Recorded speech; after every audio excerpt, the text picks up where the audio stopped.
දවසක් වේවා කියන ගමන් අදත් මම ඔයාලව පිළිගන්නවා ගොඩක් ආදරෙන් අපේ SL Baby World YouTube නාලිකාවට. ළමා වියේ පීඨිකාවන් කියන්නේ මොනවද?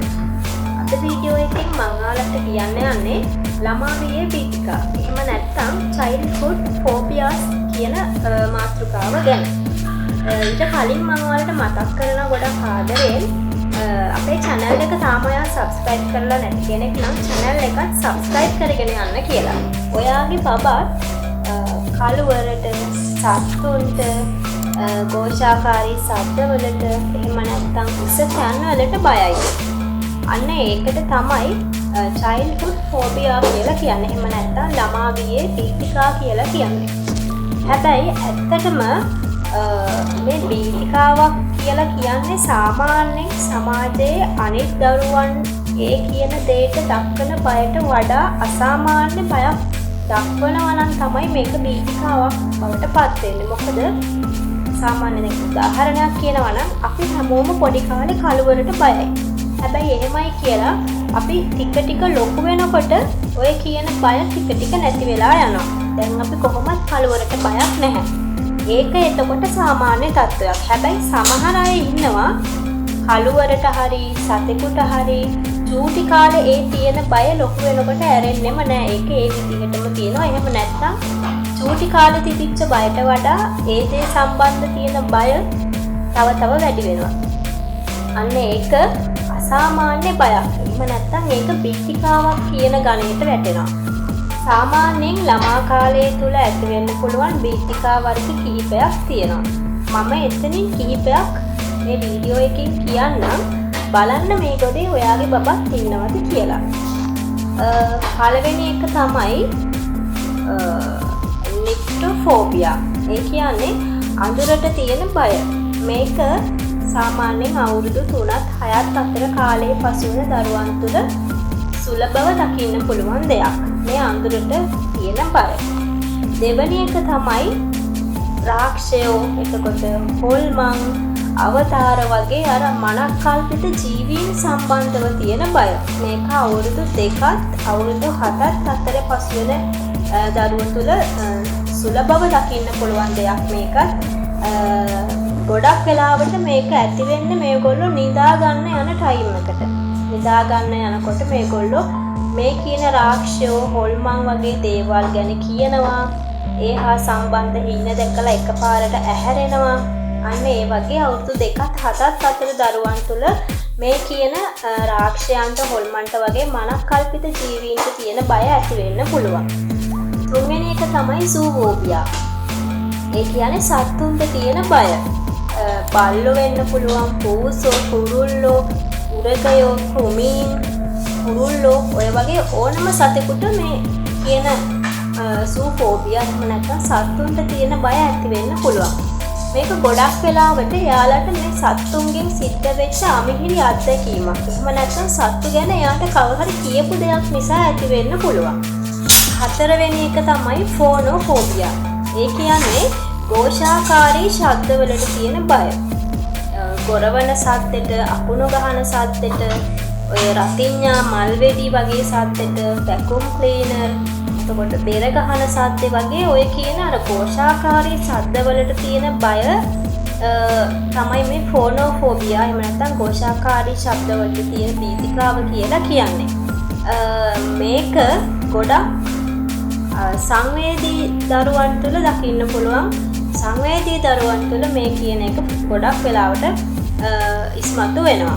පස්වෙනි එක තමයි ආගන්තුක කාංසාව. ඒ කියන්නේ ආගන්තුකයන්ට තියෙන බය. මාස 6 සිට මාස 12ක් අතර කාලයේ ඒ වයස්වල පසු වෙන දරුවන්ට මේක ලොකුවටම ඇති වෙන්න පුළුවන්. සහ මේක ඒ කාලේ අවුරුද්දක් වගේ කාලයේදී ඇවිල්ලා ඒක නැති වෙලා ගිහිල්ලා ආයේ පෙරපාසල් කාලයේදීත් මේක ඇති වෙන්න පුළුවන්. මේ කියන ආගන්තුක කාංසාව. ඊළඟට 6 වෙනි එක තමයි ස්වයං පීඨිකාව. ඒ කියන්නේ තනියෙන් ඉන්න තියෙන බය. මේගොල්ලෝ තනියෙන් කාමරේ ඉන්නකොට, තනියෙන් නිදා ගන්න යනකොට මේගොල්ලෝ නිින්දෙන් ගැස්සිලා බය වෙලා ඇහැරෙනවා. එහෙම නැත්නම් කාමරේ ඉන්නකොට නිකරුණේ මේගොල්ලෝ බය වෙනවා. ඒක තමයි ස්වයං පීඨිකාව කියලා කියන්නේ. හත්වෙනි එක තමයි ඉදිකටු හෝ වෛද්‍යවරුන්ට තියෙන බය. ඒ කියන්නේ මේක සාමාන්‍යයෙන් මොනවා හරි අමිහිරි සිද්ධියක් අත්දැකීමක්. අපි හිතමු මොකක් හරි අනතුරක් වෙලා මෙයා හොස්පිටල් එකේ ડોක්ටර්ස්ලා වට වෙලා මෙයාට සැත්කමක් කරනවා. එහෙම නැත්නම් ડોක්ටර්ස්ලා වට වෙලා මෙයාගේ තුවාලයකට බෙහෙත් දානවා, ඉන්ජෙක්ෂන් එකක් විදිනවා. අන්න එතනින් මෙන්න මේ කියන ඉදිකටු වලට හෝ වෛද්‍යවරුන්ට තියෙන බය ඇති වෙන්න පුළුවන්. 8 වෙනි එක තමයි ස්කූල් ෆෝබියා. ඒ කියන්නේ පාසල් යාමට ඇතිවන බිය. වයස අවුරුදු 5ට වැඩි දරුවන් තුළ මේක ගොඩක් වෙලාවට දකින්න පුළුවන් මේ ස්කූල් ෆෝබියා කියන තත්ත්වය.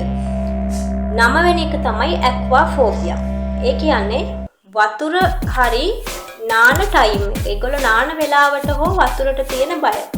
මේගොල්ලෝ නාන්න ගිහිල්ලා එක්කෝ නහයට වතුර ගිහිල්ලා, කනට වතුර ගිහිල්ලා, එහෙම නැත්නම් වතුරේ ලිස්සලා වැටිලා, අන්න ඒ වගේ සිද්ධියකින් පස්සේ මේ කියන ඇක්වා ෆෝබියා තත්ත්වය ඇති වෙන්න පුළුවන් දරුවන් තුළ.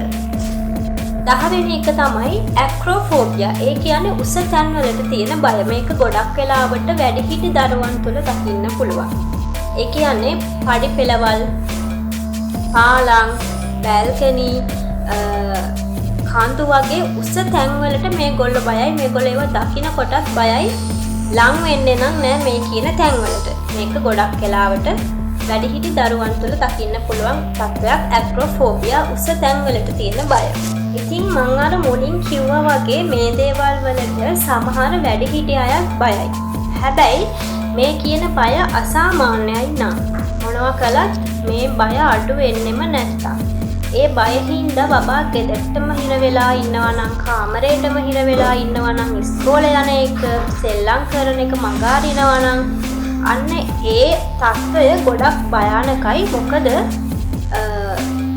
ඒ කියන බය සාමාන්‍ය බයක් නෙවෙයි. ඒක හරිම අසාමාන්‍ය බයක්. එයා ඒ බය නිසාම ගෙදරට හිර වෙලා සෙල්ලම් නොකර, යාළුවා ආශ්‍රය නොකර ඉන්නවා වෙන්න පුළුවන්. අන්න ඒ වගේ අවස්ථාවක අනිවාර්යයෙන්ම ළමා උපදේශනයක් සඳහා ඔයාගේ බබාව අරගෙන යන්න ඕන. ඒ වගේම ඒ බය දේවල් වලට ලං වෙනකොට අපි හිතමු රැට කවුරු හරි වබෙක් ඉන්නවා නම් කාලු වලට බයයි අසාමාන්‍ය විදිහට. එයා රෑ වෙනකොට එයාට වැඩිපුර දාඩිය දාන්න පුළුවන්. එයා වෙවුලන්න පුළුවන්. අසාමාන්‍ය විදිහට අඬන්න පුළුවන්. එතකොට බොරුවට හරි බඩේ කැක්කුමයි, ඔළුවේ කැක්කුමයි වගේ අර මවාගත්ත ලෙඩ කියනවා නම් රෑ වෙනකොට, අන්න ඒ තත්ත්වයක් තියෙනවා නම් අනිවාර්යෙන් ළමා උපදේශනයකට බබාව අරගෙන යන්න ඕනේ. යන්නම ඕනේ. ඒ වගේම තමයි මේක අනිවාර්යෙන්ම මතක තියාගන්න. ඒ වගේ මොනවා හරි දෙයකට ඔයාගේ බබා බයයි නම් කිසිම වෙලාවක විහිළුවටවත් ඒ බය දේවල් වලට බබාව බලෙන් ලං කරන්න එපා. අපි හිතමු ඔයාගේ බබා බල්ලන්ට බයයි. සමහර අම්මලා තාත්තලා ඉන්නවා මේ බබා බල්ලන්ට කොච්චර බය වුණත්, කොච්චර ඇඬුවත් මේ බබාව ගිහිල්ලා බල්ලන්ට ලං කරනවා. බල්ලගේ කනකින් නැට්ටකින් මේ බබාට අල්ලන්න කියනවා. බලෙන් අරන් යන්නේ, මේ අඬනකොට අරගෙන යන්නේ. එහෙම කිසිම වෙලාවක එහෙම කරන්න එපා. මොකද ඒ බය එහෙම කළා කියලා නැති වෙන්න ඒ බය තව වැඩි වෙනවා මිසක්. ඒකට අපිට කරන්න පුළුවන් දෙයක් මං කියන්නම්. බබා බල්ලන්ට බයයි නම් ඔයාට පුළුවන් බල්ලන්ගේ රූප පෙන්වන්න පුළුවන්. බල්ල සම්බන්ධ කතන්දර පොත් ගෙනල්ලා එයාට බල්ලන් ඒ රූප පෙන්න කතන්දර කියන්න පුළුවන්. සෙල්ලම් බල්ලෝ ගෙනල්ලා දෙන්න පුළුවන්. ඊට පස්සේ බල්ලෙක්ගේ රූපයක් අරගෙන බල්ලගේ ඇඟේ තියෙන අවයව, බල්ලගේ පාට ගැන යත් එක්ක කතා කරන්න පුළුවන්. එහෙම කරලා එයාගේ ඒවට තියෙන ප්‍රතිචාරය බලලා ඔයාට පුළුවන් හිමීට ඇත්ත බල්ලෙක් පෙන්වන්න ඈත ඉඳලා. ඊට පස්සේ එයා චුට්ටක් අර බය නෑ වගේ නම් අර තේරෙනවනේ එයාගේ කලින් තත්ත්වය සහ මේ වෙනකොට තත්ත්වය. එහෙම එයා බය නෑ වගේ තේරෙනවා නම් චුට්ටක් එයාගේ කැමැත්ත ඇතුව එයා අඬන්නේ නැත්නම් එයාත් කැමති නම් බල්ලට චුට්ටක් ලං කරලා, ගෙදර බල්ලෙක් නම් එහෙම ගොඩක් හොඳයි ගෙදර කෙනෙක් නම් බල්ලා. මොකද හපනායව අපි දන්නේ නෑ නේ. හින්දා ඒ ගැන සැලකිලිමත් වෙන්න ඕනේ. ඉතින් අර ඒ වගේ රූප පෙන්නලා එහෙම එයාගේ ප්‍රතිචාරය බලලා අපිට පුළුවන් ඇත්ත බල්ලෙකුට බබාව ලං කරන්න. ඉතින් එකපාරට ඒක කරන්න හොඳ නෑ. කිසිම වෙලාවක ඒ කියන බය නැති වෙන්නේ නෑ. බය තව වැඩි වෙනවා මිසක්. ඉතින් ඔයාට පුළුවන් එහෙම දෙයක් කරලා එයාගේ තත්ත්වය, එයාගේ ප්‍රතිචාරය, එයා ඉන්න මට්ටම බලලා ළමා උපදේශනයකට යොමු කරන්න අවශ්‍යම නම් ඔයාට පුළුවන් ළමා උපදේශනයකට යාව යොමු කරන්න. ඒක අත්‍යවශ්‍යයි. මොකද මේ කියන බය එන්න වැඩි වෙනවා මිසක් අඩු වෙන්නේ නැහැ. වයසත් එක්ක මේක ඉබේම නැති වෙලා ගියොත් මිසක්. ඒ හින්දා එයා අසාමාන්‍ය බයක් මොනවට හරි දෙයකට දක්වනවා නම් අනිවාර්යෙන් ළමා උපදේශනයකට යොමු කරවන එක ඔයාගේ වගකීම.